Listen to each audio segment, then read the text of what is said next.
I thought we started the game well. Obviously, made some threes and was kind of, we kind of picked them apart. But right when you have a good thing going, all of a sudden you have players that think it's going to be that easy all the time, and in one or two passes, you're shooting threes a little early because they've been easy at the start. Steph hung out at the three-point line a couple of times. And as fast as you're scoring, it just felt like it got sloppy, and we tried to get it too easy. And I thought every time we started doing that and had a little letdown, we usually came back with something pretty good.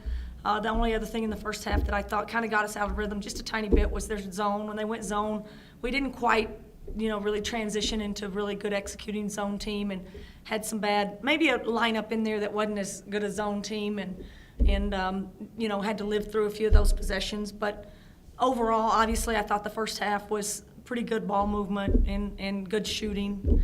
It's just, we talked about it at half, you make 10 threes in a half. You cannot think it's going to be that easy, and how important it was to come out in the first 4 minutes and come out of halftime like we did the night before, the game before.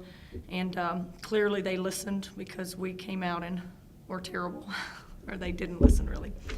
We just didn't play a good first 4 minutes of the second half, and gave up a couple of good shots by Idaho, and all of a sudden the game's going again, and you gotta find some players who will make some plays, and I thought again in the second half we just had a good resilience to bounce back when we did have kind of some bad minutes or bad possessions. So it feels good to get a win. It certainly wasn't perfect, but it feels good to get a win. Kylie Heiser has sure answered the bell from a week ago, and I think part of it is just that the fact that your inside-out setup has worked to her favor, and she's gotten great looks. But I mean, she's responded to, and you're getting 12 points out of her tonight.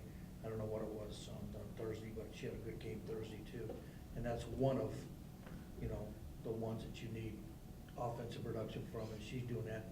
And tonight, Savannah Scott too. Maybe if nothing else, a pretty good confidence boost for her. I think Savannah in particular has been giving us great minutes, probably consistently the last 3 or 4 games. She's just such an interesting player because she's very unorthodox, which personally I think is a great quality. When you're a little unorthodox, you're a little harder to guard, and she's a little unorthodox in a spastic kind of way.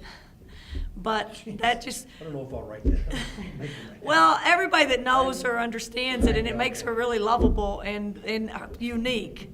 But to call us spasms and screwed up. Yeah, well, and it just it's not her game doesn't look like anybody else's. That's the whole point.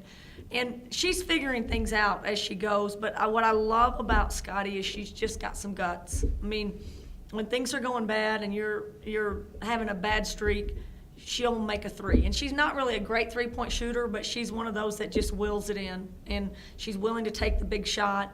She wants to be coached. She takes criticism and coaching. She comes in and works her tail off every day. And she's just a grinder right now because she doesn't understand it all.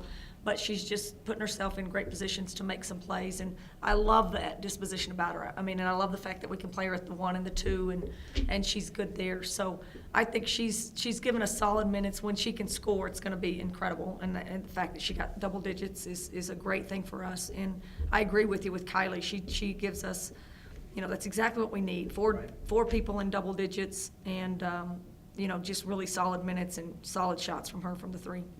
We just figured too that by getting these 2 games this week, that bumped you up 4 spots in the standings, and whatever even happens tonight won't affect it. But, so to jump 4 spots in 2 games, that's got to be a little bit of a comfort zone too. I mean, and you've got to challenge ahead because you got to go on the road, right, and do the same thing. But you're kind of back up in the hunt. Well, we've talked about it, and I know we spoke on it the last time. I feel like this.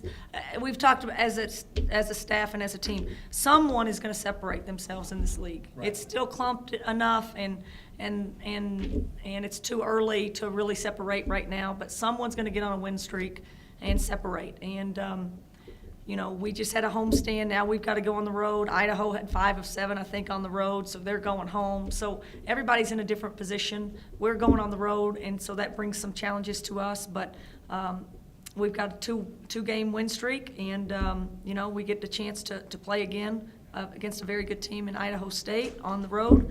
And I know we'll have everybody ready to play and excited about playing that game.